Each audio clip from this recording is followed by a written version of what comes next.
बिस्मिल्लाहिर्रहमानिर्रहीम, अस्सलाम वालेकुम। मैं फैज़ान रिज़वी और आप मेरे यूट्यूब चैनल और फेसबुक पेज देख रहे हैं। आज 16 सितंबर 2023 है, दिन है जी सैटरडे, हफ्ते का 570 रोज़ आज मुकम्मल हो गए। रूस और यूक्रेन के दरमियान जारी जंगों भी गुज़िश्ता दिनों की बात है। आपको याद होगा कि रशिया का एक ड्रोन जाकर गिर गया था रोमेनिया की टेरिटरी के अंदर। पहल तो रोमेनिया मानने से इनकारी था, लेकिन यूक्रेन के प्रेशराइज करने के बाद रोमेनिया ने कहा कि ठीक है हम इन्वेस्टिगेट करेंगे। और अगर ये रशिया का डिलिबरेट अटैक था, अगर जानबूझकर रशिया ने नेटो की टेरिटरी के अंदर ये ड्रोन भेजा, तो फिर उंगलियां उठा कर जैसे नेटो के दादा अमेरिका के सदर जो बाइडन कहते हैं कि सिंगल इंच अगर खिलाफ वर्जी हुई नेटो टेरिटरी की तो फिर कॉन्सिक्वेंसेस का सामना आपको बहुत अच्छी तरह से करना पड़ सकता है। लेकिन जो नतीजे सामने आए मैंने आपको बता दिया। रोमेनिया की जानिब से कहा गया कि it wasn't a deliberate attack, ये कोई जानबूझकर हमला रशिया की जानिब से नहीं किया गया, गलती थी लेकिन बाज रहना ही पहली मरतबा नहीं है, बल्कि पहले भी आर्टिकल 5 रिलेटेड जब भी इस तरह की खबरें सामने आईं तो नेटो की जानिब से इसी तरह की स्टेटमेंट सामने आती है कि जानबूझकर हमला रशिया की जानिब से नहीं किया गया। अगर जानबूझकर हमला होता, अगर डिलिबरेट अटैक होता तो फिर हम रशिया को देख लेते। चलें फिर देख लें। बीबीसी की जो स्टोरी गुज़िश्ता रोज़ सामने आई उसने ना सिर्फ नेटो के आर्टिकल 5 का भांडा फोड़ा है, बल्कि नेटो का जो यूक्रेन मिशन है इसका भांडा भी बीच चौराहे इस स्टोरी की वजह से फूट गया।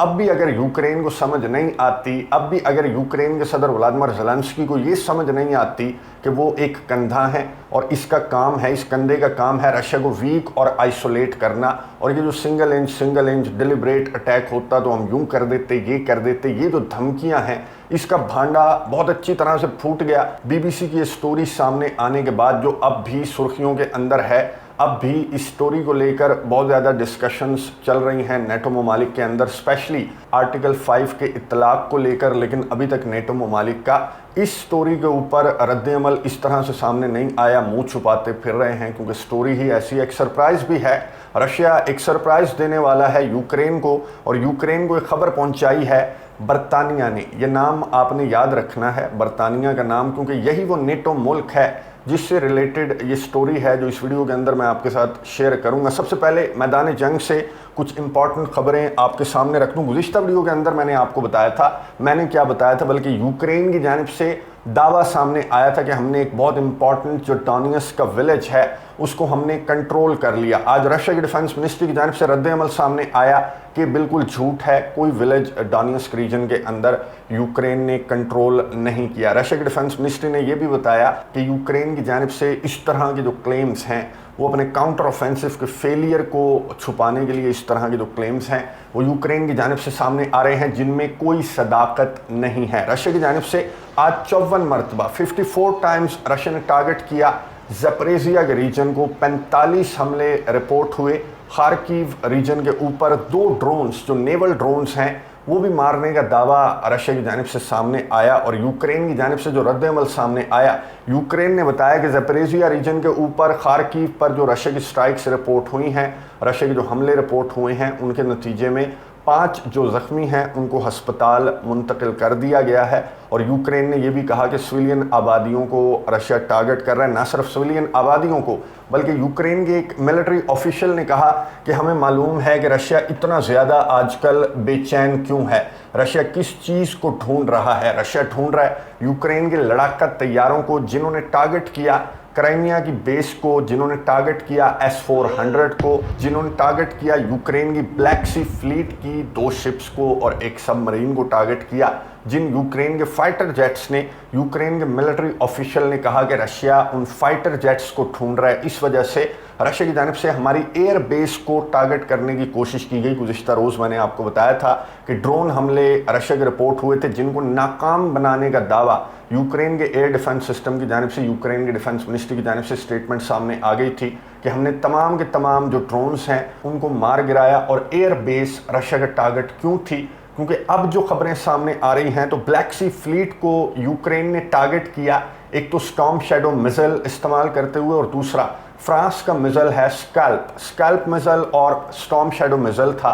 और ये दोनों मिसाइल्स जो हैं वो Su-24 जो तैयारा है सोवियत इरा का, उस तैयारे के अंदर ये दोनों मिसाइल्स राइट और लेफ्ट पर लगे हुए थे और दोनों ने जाकर अपने टारगेट को सक्सेसफुली हिट किया। अब रशिया इन तैयारों को तलाश कर रहा है कि कहाँ पर ये तैयारे यूक्रेन ने छुपा कर रखे हुए हैं और हम इन तैयारों को उड़ा दें, क्योंकि यूक्रेन की जानिब से ये स्टेटमेंट भी सामने आई कि आने वाले दिनों में इस तरह के मजीद हमले आप देखते रह जाएंगे और आपसे पकड़े नहीं जाएंगे, क्योंकि ये हमले जो गुज़िश्ता दिनों किए गए ये बहुत ज़्यादा सक्सेसफुल करार दिए जा रहे हैं। ना सिर्फ यूक्रेन बल्कि नेटो ममालिक, अमेरिका के जो टॉप जनरल हैं जनरल मार्क मिली, उन्होंने भी तारीफ़ की है यूक्रेन के पायलट्स की, यूक्रेन की एयरफोर्स की तारीफ़ जनरल मार्क मिली की जानिब से भी सामने आई और बरतानिया की जानिब से भी सराहा गया है, तारीफ़ की गई है यूक्रेन के इन हमलों की। बरतानिया ने एक इंटेलिजेंस शेयर की और ये बताया यूक्रेन को कि ठीक है, बहुत अच्छे हमले थे, आप बहुत तेज़ी के साथ आगे बढ़ रहे हैं अपने काउंटर ऑफेंसिव को लेकर, आपका काउंटर ऑफेंसिव जो है वो मोमेंटम भी पकड़ता जा रहा है। लेकिन इंटेलिजेंस जो यूके ने शेयर की, यूके की खैर इंटेलिजेंस इसी तरह की होती हैं कि वो हम भी गैस कर सकते हैं कि इस तरह के हमले इन सर्दियों के अंदर रशिया की जानिब से रिपोर्ट होंगे। जिस तरह के हमले गुज़िश्ता सर्दियों के अंदर हमने रशिया के हमले देखे कि रशिया ने किस तरह से एनर्जी इंफ्रास्ट्रक्चर को टारगेट किया था यूक्रेन के अंदर, तो अब यूके ने यूक्रेन को ये बताया कि अब सर्दियां आने वाली हैं और सर्दियों के लिए आप हो जाएं तैयार। रशिया ने एक अच्छा खासा जो स्टॉक है वो बना कर रखा हुआ है, बचा कर रखा हुआ है और अपने दोस्त ममालिक से, जो इत्तेहादी ममालिक हैं, उनसे भी रशिया इस तरह का स्टॉक इकट्ठा कर रहा है। इस तरह के मिसाइल्स, गोला बारूद इस तरह का इकट्ठा किया जा रहा है ताकि सर्दियों के अंदर आपको इसी तरह के सरप्राइजेस मिलेंगे जिस तरह के सरप्राइजेस आपको गुज़िश्ता सर्दियों में रशिया की जानिब से दिए गए थे। एनर्जी इंफ्रास्ट्रक्चर को रशिया ने टारगेट किया था तो उसकी तैयारियां रशिया ने मुकम्मल कर ली हैं। और जनरल मार्क मिली के मुताबिक जो नॉर्थ कोरिया के सरबराह किम जोंग उन, मैं आपको बता दूं कि अभी तक रशिया के अंदर मौजूद हैं और उन्हें कुछ दौरे भी, बहुत इंपॉर्टेंट दौरे भी करवाए जा रहे हैं। ये आपको नज़र आ रहा होगा कि रशिया के डिफेंस मिनिस्टर ने किम जोंग उन को दौरा करवाया जो फार ईस्टर्न रीजन है, जहां पर ईस्टर्न इकोनॉमिक फोरम चल रहा है व्लादिवोस्तोक, वहां से कोई 50-60 किलोमीटर के फासले पर रशिया की एक एयर बेस है जिसका दौरा किम जोंग उन को करवाया गया। यहाँ पर बॉम्बर्स दिखाए, किम जोंग उन को बॉम्बर्स दिखाए गए और काफ़ी ब्रीफिंग भी किम जोंग उन को दी गई। किम जोंग उन ने यहाँ का दौरा किया बॉम्बर्स का और रशिया के जो लड़ाका तैयारे हैं उनको देखा और फिर इसी तरह की खबरें इस दौरे के बाद, जो किम जोंग उन का ये दौरा है, इसके बाद भी इसी तरह की खबरें इंटरनेशनल मीडिया पर नेटो ममालिक, अमेरिका, बरतानिया की जानिब से इसी तरह की वार्निंग सामने आने लगी। जनरल मार्क मिली ने भी कहा, जो अमेरिका के टॉप जनरल हैं, उन्होंने कहा कि हमारी इंफॉर्मेशन के मुताबिक, हमारी इंटेलिजेंस के मुताबिक नॉर्थ कोरिया अगर रशिया को देगा तो असलहा, गोला बारूद, कुछ आर्टिलरी, कुछ एमुनिशन जो है वो नॉर्थ कोरिया की जानिब से रशिया को प्रोवाइड किया जाएगा। लेकिन कोई फ़ायदा मैदान जंग के अंदर रशिया के लिए नहीं होगा अगर छुप छुपा कर नॉर्थ कोरिया की जानिब से अगर कुछ एमुनिशन प्रोवाइड कर दिया गया, कुछ गोले प्रोवाइड कर दिए गए, कुछ मिसाइल्स प्रोवाइड कर दिए गए, तो जनरल मार्क मिली ये समझते हैं कि रशिया को कोई फ़ायदा मैदान जंग के अंदर नहीं होगा। लेकिन यूके की जो इंटेलिजेंस है, यूके ये कहता है कि रशिया तैयारी कर रहा है, सर्दियों के लिए तैयारी कर रहा है और यूक्रेन को बहुत बड़े बड़े सरप्राइजेस देने के लिए रशिया ने तैयारियां मुकम्मल कर लिया। एक तो अपना असलहा, गोला बारूद, अपने जो मिसाइल्स का स्टॉक है वो रशिया ने भर कर रखा हुआ है सर्दियों के लिए, और दूसरा जो रशिया के दोस्त यार हैं उनसे भी रशिया कुछ मिसाइल्स, कुछ गोला बारूद लेने की कोशिशें छुप छुपा कर रहा है। अब ये दोनों इंटेलिजेंस मैंने आपको बता दी, अमेरिका की भी और यूके की भी। इंटेलिजेंस तो मुख्तलिफ हैं, अमेरिका कुछ और बात कर रहा है, यूके कुछ और बात कर रहा है, लेकिन दोनों एक पेज के ऊपर हैं जहां तक ताल्लुक है रशिया को वार्न करने का। नॉर्थ कोरिया के साथ अगर रशिया को डील करता है, असलहा खरीदता है, तो नेटो ममालिक की जानिब से अमेरिका हो, बरतानिया हो, जर्मनी हो, फ्रांस हो, इनकी जानिब से एक जैसी स्टेटमेंट सामने आ रही हैं। और स्टेटमेंट्स आपको मालूम है कि अगर तुमने खिलाफ वर्जी करने की कोशिश की तो हम ये कर देंगे, हम वो कर देंगे, नेटो का अलायंस इतना ज़्यादा ताकतवर है, नेटो के अलायंस को तुम छेड़ नहीं सकते, वगैरह वगैरह, इस तरह की धमकियाँ अब नेटो की जानिब से नॉर्थ कोरिया और रशिया के ताल्लुकात को लेकर या फिर जो आर्म्स की डील है उसको लेकर इस तरह की वार्निंग्स तो जारी की जा रही हैं। लेकिन इन वार्निंग्स का भांडा तब फूटा जब बीबीसी की जानिब से एक रिपोर्ट सामने आई। ये रिपोर्ट सामने आई है पूरे एक साल के बाद, यानी कि सितंबर 2022 का ये मामला था और सितंबर 2023 चल रहा है। सितंबर 2023 के अंदर ये रिपोर्ट सामने आई जिसने पूरे का पूरा ये जो धमकियां, ये जो सिंगल इंच, ये जो नेटो टेरिटरी वाली धमकियां हैं, इनका भांडा पूरे का पूरा बीबीसी ने फोड़ कर रख दिया। मैं आपको बता दूं कि 2022 में सितंबर में हुआ क्या था। सितंबर 2022 में ये हुआ कि ब्लैक सी के ऊपर जो रॉयल एयरफोर्स का तैयारा है, बरतानिया का नेटो तैयारा है, वो जासूसी या फिर यूं कह लें कि वो सर्वेलेंस प्लेन था, यानी कि निगरान तैयारा जिसे नेटो ममालिक कहते हैं और रशिया कहता है, चाइना कहता है कि जासूस तैयारे हैं ये, वो चक्कर लगा रहा था ब्लैक सी के, रॉयल एयरफोर्स का तैयारा। तो वहां पर आ गए रशिया के 2 लड़ाका तैयारे Su-27 और दोनों लड़ाका तैयारों और रॉयल एयरफोर्स के तैयारे का हुआ टकराव और यहाँ पर कुछ मिसाइल्स भी फायर हुए। Su-27 जो तैयारे हैं उन्होंने कुछ मिसाइल्स भी फायर किए थे। 2022 सितंबर की मैं आपको बात बता रहा हूँ। तो उस वक्त जब नेटो ने रशिया को कहा कि आप जस्टिफाई करें, आप ये बताएं कि डिलिबरेटली आपके लड़ाका तैयारों ने मिसाइल्स फायर किए या फिर कोई गलती थी, तो रशिया की जानिब से जो स्टेटमेंट सामने आई थी गुज़िश्ता साल, रशिया ने कहा था कि ये गलती थी, ये खराबी थी, टेक्निकल एरर, टेक्निकल खराबी। रशिया ने कहा कि टेक्निकल खराबी थी, लेकिन हमारा जो है कोई हमला करने का या फिर मिसाइल दागने का आपके रॉयल एयरफोर्स के तैयारे पर हमारा कोई इस तरह का मूड नहीं था। फिर बरतानिया की जानिब से रशिया की जो जस्टिफिकेशन है इसको बरतानिया ने तस्लीम कर लिया था और ये मामला ठीक उसी तरह से रफा दफा ये जा वो जा हो गया था जिस तरह से पोलैंड के अंदर ड्रोन गिरने का मामला या फिर अभी रोमानिया के अंदर ड्रोन गिरने का मामला ये जा वो जा हो गया कि ठीक है जानबूझ के हमला नहीं किया, डिलिबरेट अटैक नहीं था। इसी तरह ये जो मामला था इसको भी यूके की तब की जो हुकूमत थी उन्होंने कहा कि ठीक है, रशिया की जानिब से स्टेटमेंट सामने आ गई। रशिया ने बता दिया कि जानबूझकर हमारे जो लड़ाका तैयारे हैं उन्होंने जानबूझकर के मिसाइल आपके रॉयल एयरफोर्स के तैयारे पर फायर नहीं किए थे, गलती से बटन जो है वो हवा से दब गया या कोई टेक्निकल एरर था जिसकी वजह से ये बटन दब गया। रशिया की जानिब से ये जस्टिफिकेशन सामने आई थी 2022 सितंबर के अंदर। तो आगे से बरतानिया, जो भोला भाला बरतानिया है, उसने कहा हाँ ठीक कह रहे हो, इस तरह से लड़ाका तैयारों के अंदर इस तरह की फ़नी खराबियां हो जाती हैं कि मिसाइल खुद ब खुद चलने लग जाते हैं। लेकिन बीबीसी ने भांडा फोड़ा। बीबीसी ने ये बताया जो कम्युनिकेशन होती है, जो कंट्रोल रूम के साथ जो पायलट्स की कम्युनिकेशन होती है या फिर पायलट्स की आपस में कम्युनिकेशन होती है, उसको हासिल कर लिया बीबीसी ने। और मैं आपको ये बता दूं कि Su-27 2 तैयारे थे। पहले भी इसी तरह हुआ जब अमेरिका के ड्रोन को मारा था, तो ये Su-27 2 तैयारे ही होते हैं जो कि ब्लैक सी के ऊपर रशिया के तैयारे चक्कर लगाते हैं। तो यहाँ पर भी जो रॉयल एयरफोर्स के तैयारे के साथ जो मामला हुआ कि गलती से जो है मिसाइल जो हैं वो फायर हो गए, Su-27 2 तैयारे थे यहाँ पर। तो खैर बरतानिया ने भोले भाले ने मान लिया था। अब बीबीसी ने कम्युनिकेशन हासिल कर ली इन 2 तैयारों के दरमियान, जो पायलट्स के दरमियान कम्युनिकेशन हो रही थी या फिर इन पायलट्स की जो कंट्रोल रूम के साथ जो कम्युनिकेशन हो रही थी। उसके बाद जो कहानी सामने आई तो मैं आपको ये सुनवा देता हूँ, 1-2 क्लिप सुनवा देता हूँ जो कि एनालिस्ट जो बात कर रहे हैं या फिर जो बीबीसी रिपोर्ट कर रहे हैं, ये सुनिए, उसके बाद बात करते हैं। The BBC has learned that last year a Russian fighter pilot attempted to shoot down a British surveillance aircraft that was carrying dozens of military personnel. What seems to be coming out now is the fact that it was a deliberate firing of a missile.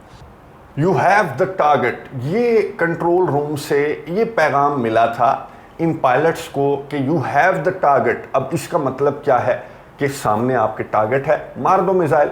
तो ये communication जो है वो BBC ने हासिल कर ली और इससे ये साबित हुआ, जो कि खुद बैठकर स्काई न्यूज़ के ऊपर जो एनालिस्ट है, डिफेंस एनालिस्ट है, उसने कहा ये साबित हो गया कि डिलिबरेट अटैक था। जानबूझकर रशिया ने जो रॉयल एयरफोर्स का तैयारा है उस पर मिसाइल बरसाए, 2 मिसाइल बरसाए, लेकिन दोनों मिसाइल्स जो हैं वो हिट नहीं कर सके इस तैयारे को, जिसके अंदर नेटो के 30 फौजी सवार थे। लंबा चौड़ा तैयारा होता है ये, जो जासूस तैयारा, जासूस नहीं सॉरी, जो निगरान तैयारा, नेटो के लिए जो निगरान तैयारा है, इसके अंदर 30 बंदे बैठे हुए होते हैं, जो क्रू हैं वो 30 का क्रू होता है। तो अब ये साबित हो गया कि डिलिबरेट अटैक था और रशिया की जानिब से ऑर्डर्स मिले उसके पायलट को कि यू हैव द टारगेट, तुम्हारे सामने टारगेट है, मार दो इसे, उड़ा दो। लेकिन दूसरा पायलट जो है, जो कम्युनिकेट कर रहा है पहले पायलट के साथ जिसने मिसाइल दाग दिए, तो दूसरे पायलट की कम्युनिकेशन ने अब बरतानिया को और नेटो ममालिक को एक जस्टिफिकेशन दी है।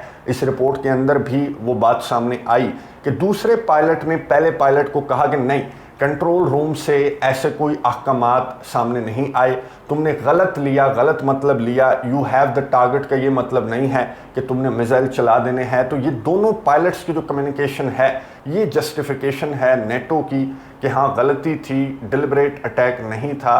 कंट्रोल रूम से जो भी मैसेज सामने आया उसको गलत लिया एक पायलट ने, और दूसरा पायलट पहले पायलट को समझा रहा था कि कंट्रोल रूम ने तुम्हें हमला करने के लिए नहीं कहा था। लेकिन अब दो पिक्चर्स की दोनों साइड्स सामने आ रही हैं, इंटरनेशनल मीडिया के ऊपर डिस्कशंस भी चल रही हैं, नेटो ममालिक के राबते भी इस स्टोरी के सामने आने के बाद नेटो ममालिक के भी राबते चल रहे हैं कि नेटो के आर्टिकल 5 का भांडा तो जी बीच चौराहे फूट गया कि हमारे सामने था कि रशिया ने अटैक किया, रशिया की जानिब से ऑर्डर सामने आए कि यू हैव द टारगेट, तो हमने आर्टिकल 5 वाला जो मजाक है, जो हम पूरी दुनिया को पागल बनाते हैं आर्टिकल 5 के नाम पर, यूक्रेन को आजकल पागल बना रहे हैं, सिंगल इंच करके इसे जंग में धकेल दिया, और इसे अब पुराना जो असलहा गोला बारूद है वो मिन्नतें करने के बाद नेटो ममालिक अमेरिका बरतानिया की जानिब से प्रोवाइड किया जाता है। और अगर ये मिसाइल हिट कर जाते, अब बरतानिया का जो मीडिया है वो इस तरह से रिपोर्ट कर रहा है कि एक तो दूसरे पायलट ने ये बता दिया कि ये गलती थी पहले पायलट की और इस तरह का कोई मूड रशिया का नहीं था, और दूसरी बात ये बताई जा रही है कि अगर ये मिसाइल लग जाते इस तैयारे को तो फिर तो तीसरी आलमी जंग छिड़ जानी थी, फिर तो आर्टिकल 5 जो है उसका इतलाक हो जाना था। मैं आपको बता दूं तब भी नहीं होना था। आपको याद होगा कि अमेरिका का जो ड्रोन था उसको ब्लैक सी के अंदर आकर रशिया के Su-27 तैयारों ने आकर ज़बरदस्ती मारा और मारकर पानी के अंदर गिराया, और सैकड़ों फीट नीचे वो जाकर ड्रोन जो है वो गुम हो गया। लेकिन तब भी अमेरिका की जानिब से, नेटो ममालिक की जानिब से आर्टिकल 5 वाली जो बात है वो तब भी नहीं की गई। तो तब भी ना की जाती अगर ये मिसाइल्स जो हैं वो जाकर हिट कर जाते रॉयल एयरफोर्स के तैयारे को, तब भी आर्टिकल 5 का इतलाक जो ख्वाब यूक्रेन के सदर व्लादिमीर ज़ेलेंस्की देखते हैं वो ख्वाब तब भी उनका पूरा ना होता। तो अब यूक्रेन को ये बात तो खैर समझ जानी चाहिए कि जो आर्टिकल 5 के ख्वाब वो देखते हैं और कोशिश करते हैं कि नेटो को इस जंग के अंदर ट्रैक कर दिया जाए, तो वो ख्वाब उनके अधूरे रह जाने हैं, उनकी ताबीर कभी यूक्रेन के सदर को नहीं मिलने वाली। ये जो वाक़या सामने आया इसके बाद तो 100% ये साबित हो गया, और बैठकर जो एनालिस्ट्स हैं, जो एक्सपर्ट्स हैं, वो भी ये बात कर रहे हैं कि सामने है, सबको समझ आ रही है कि रशिया ने हुक्म दिया था, रशिया की जानिब से ऑर्डर्स आए थे कि यू हैव द टारगेट, और पायलट की जानिब से, पायलट कोई पागल नहीं है, जो ब्लैक सी के ऊपर होते हैं वो पायलट बहुत ज़्यादा सीनियर होते हैं, बहुत ज़्यादा एक्सपर्ट होते हैं, बहुत ज़्यादा ट्रेंड होते हैं। तो यूँ मिसाइल नहीं चला देता पायलट जब तक रिकन्फर्म ना कर लिया जाए।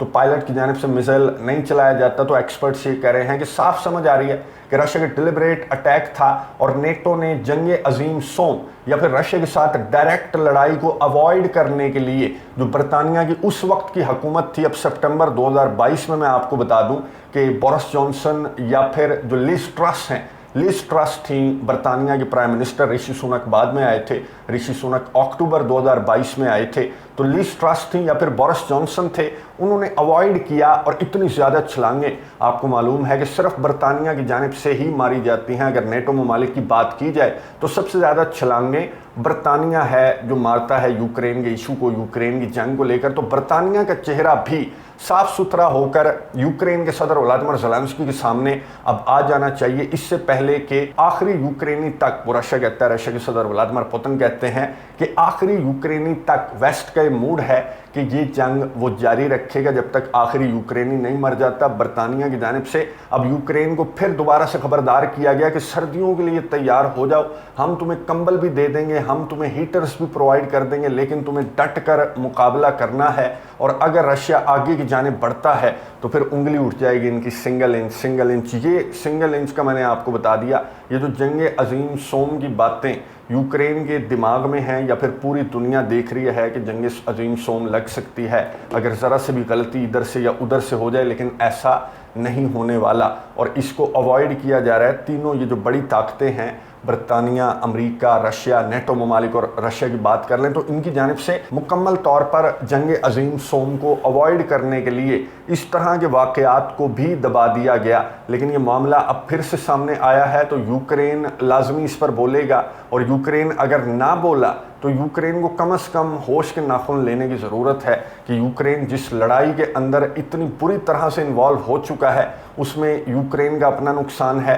यूक्रेन के फौजियों का, यूक्रेन के अवाम का नुकसान है। ये बात ज़ेलेंस्की को समझ नहीं आ रही, बाकी जो अवाम है यूक्रेन के वो मैं आपको बता दूं कि उन्हें समझ आ चुकी है। एक सर्वे सामने आया, यूक्रेन के अंदर कंडक्ट किया गया और उसमें यूक्रेन के सदर व्लादिमीर ज़ेलेंस्की और मुल्क के अंदर जो करप्शन है उससे मुतल्लिक सवाल पूछा गया। तो 82% जो यूक्रेनी हैं उनका ये मौक़िफ़ है कि ज़ेलेंस्की ज़िम्मेदार है मुल्क के अंदर करप्शन का, ज़ेलेंस्की ज़िम्मेदार है जो डिफेंस मिनिस्ट्री के अंदर करप्शन थी उसका ज़िम्मेदार यूक्रेनी ज़ेलेंस्की को करार दे रहे हैं। इसलिए यूक्रेन के सदर व्लादिमीर ज़ेलेंस्की इंतखाबात से भी भाग रहे हैं। जो सदारती इंतखाबात हैं उसकी जानिब यूक्रेन के सदर इसलिए नहीं जाना चाहते क्योंकि यूक्रेनी तैयार बैठे हैं इस जंग से बाहर निकलने के लिए। यूक्रेनी तैयार बैठे हैं, यूक्रेनी थक चुके हैं। नेटो की ये जो नौकरी यूक्रेन के सदर व्लादिमीर ज़ेलेंस्की अपने फ़ौजियों के, अपने अवाम के बिहाफ पर ये जो नेटो का गार्ड लग कर बैठा है, तो इससे यूक्रेनी थक चुके हैं। अगर इंतखाबात की जानिब जाता है यूक्रेन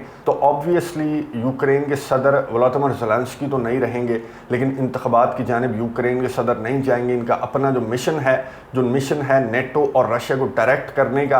अब इस स्टोरी के सामने आने के बाद क्या यूक्रेन के सदर Vladimir Zelensky NATO versus Russia का जो ख्वाब देख रहे हैं वो ख्वाब टूट जाएगा? क्या उनकी आंखें खुल जाएंगी? वो अपने अवाम का, अपने फ़ौजियों का सोचते हुए जो वाटिकन सिटी का वफ्द कीव और मॉस्को का दौरा करने वाला है उसके साथ बातचीत की टेबल पर बैठ जाएंगे या फिर इसी तरह नेटो की नौकरी जारी रखेंगे? मेरा ख्याल है कि इन सर्दियों से कबल जिस तरह से यूके की इंटेलिजेंस है वो बिल्कुल दुरुस्त है। अगर यूक्रेन इन सर्दियों से कबल बातचीत की टेबल पर बैठ जाए तो बहुत अच्छा है, वरना फिर आखिरी यूक्रेनी तक ये जंग जारी रहेगी। नज़र रखेंगे। और एक और चीज़ कमेंट्स बॉक्स में ये ज़रूर बताइएगा, यूनाइटेड नेशंस जनरल असम्बली का जो इजलास है वो स्टार्ट हो रहा है और तमाम ममालिक के जो सरबराहान हैं, जो रिप्रेजेंटेटिव्स हैं वो खिताब करेंगे। हर साल हम बात करते हैं, जो भी प्रोमिनेंट लीडर्स हैं उनके खिताब पर हम सेपरेट वीडियोस के अंदर बात करते हैं। जिस लीडर का खिताब आप चाहते हैं कि मैं उस पर वीडियो बनाऊं, UNGA के खिताब पर वीडियो बनाऊं,